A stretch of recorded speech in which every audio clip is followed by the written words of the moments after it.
What's up YouTube, Rexark here with a Teamfight Tactics video. In it, I'll be going over a TFT game I won while playing with a friend. Sadly, my audio recording was bugged, but instead I'm creating this voiceover to highlight some key decisions and strategies that led to my victory. The gameplay you see is at 2x speed, so this video doesn't go on too long. Another quick thing, for some reason my recording went black every time I alt-tabbed. Hope that doesn't bother you too much, and if you have tips for how to prevent that with OBS from Recording League, let me know in the comments.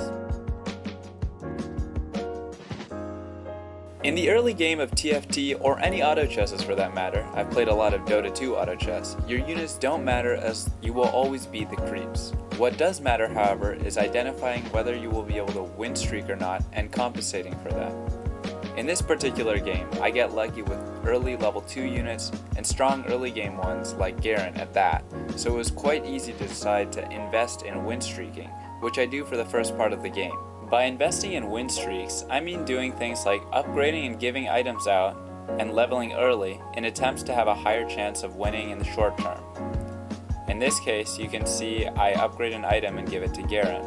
If you are less lucky, however, just focusing on getting interest gold and late game item or unit picks will do. What you see here with my buying and selling is actually a slight misplay. Luckily, I don't get punished, but you should always keep possibly useful units as long as they do not prevent you from getting additional interest gold.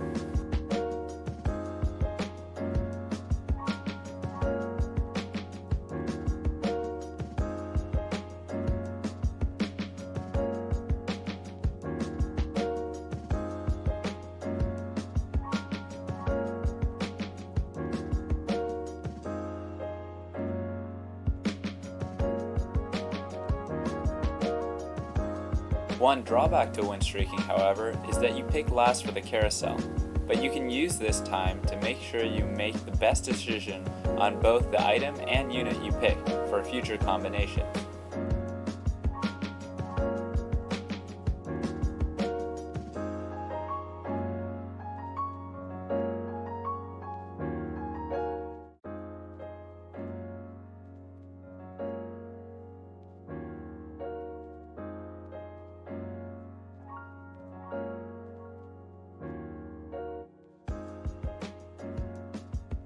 Here, even though I do want wilds, I sell my Ari because it's always all about that interest.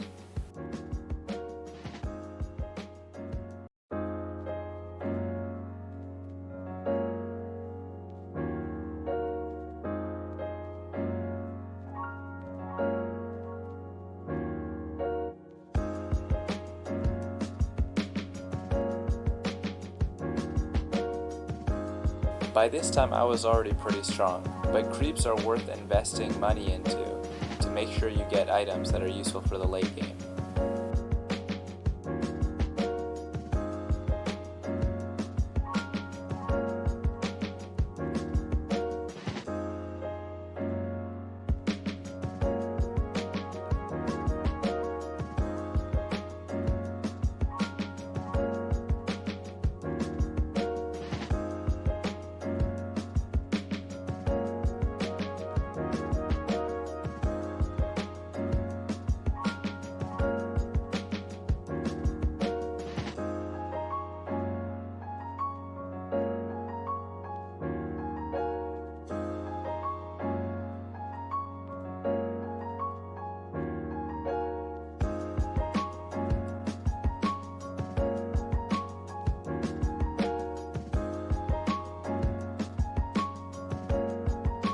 As I swap in this Gnar for my Elise, I put the Gnar next to my Garen so he gets the attack speed buff from Garen's item, if only for a little bit.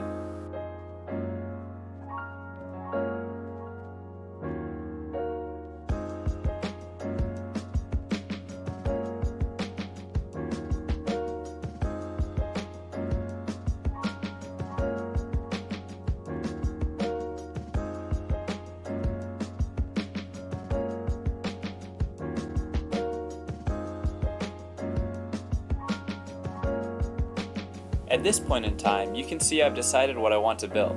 in this case some combination of wild, shapeshifters, and knights, because I have sold all other possibilities to gain max interest gold.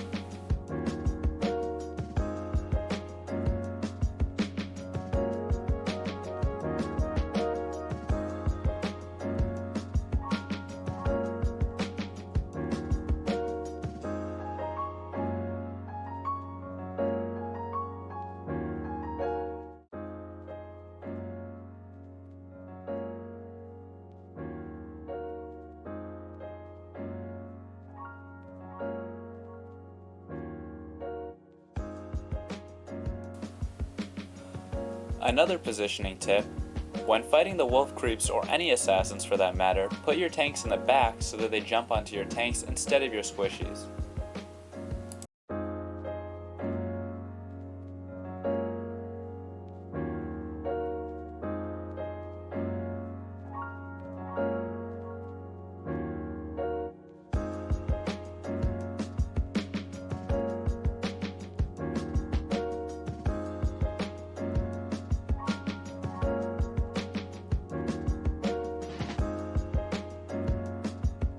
It's always good to prioritize putting in the characters that are stronger and buffs that are stronger according to the meta, so make sure to watch the patch notes to see what is strong at the moment.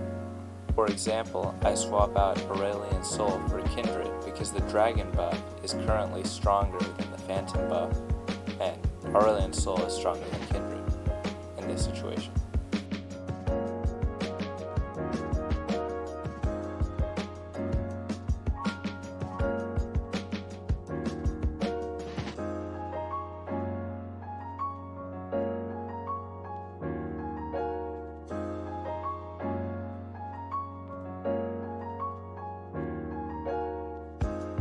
Now this is a little trick I take pride in, but might seem obvious to you guys.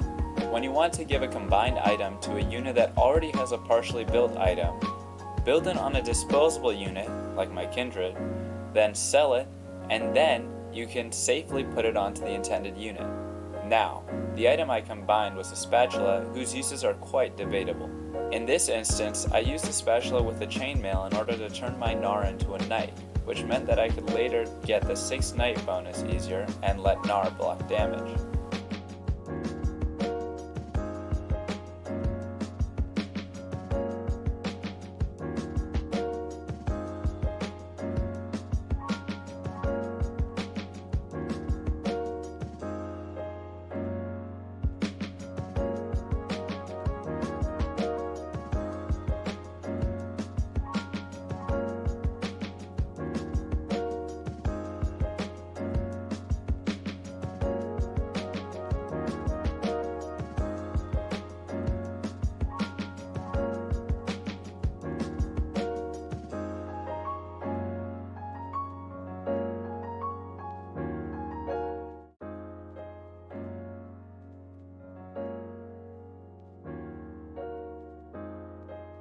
Another very important thing in TFT is identifying your carries.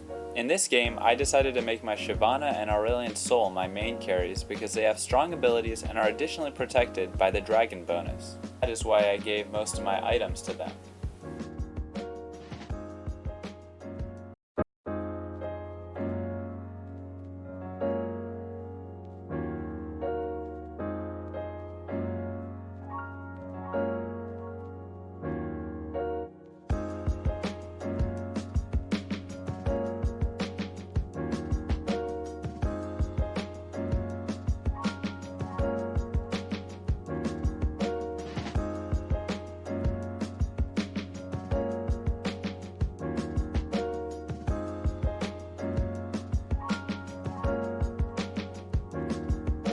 As you approach the final matches of the game, economy begins to matter less, as long as you can confirm the kill quickly on your opponents.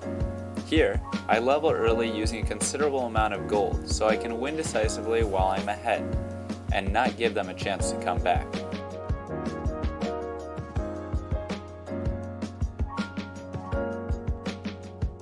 Especially when you are fighting fewer opponents in the late game, it is important to counter position your enemies. In this case, the number 2 was an assassin build, so I backed my squishies to the edge so they couldn't be jumped on.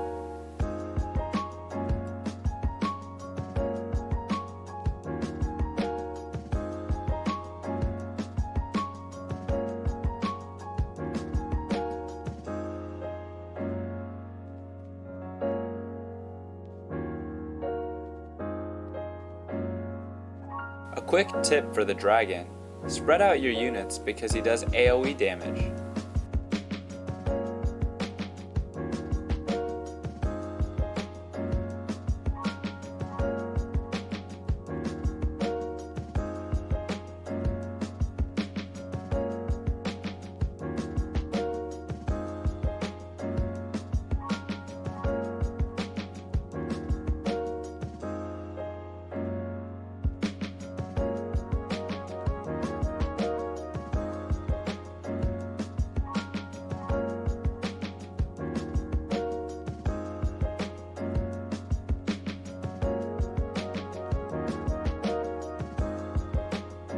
Thanks for watching my first TFT and YouTube video. I hope you enjoyed and learned something.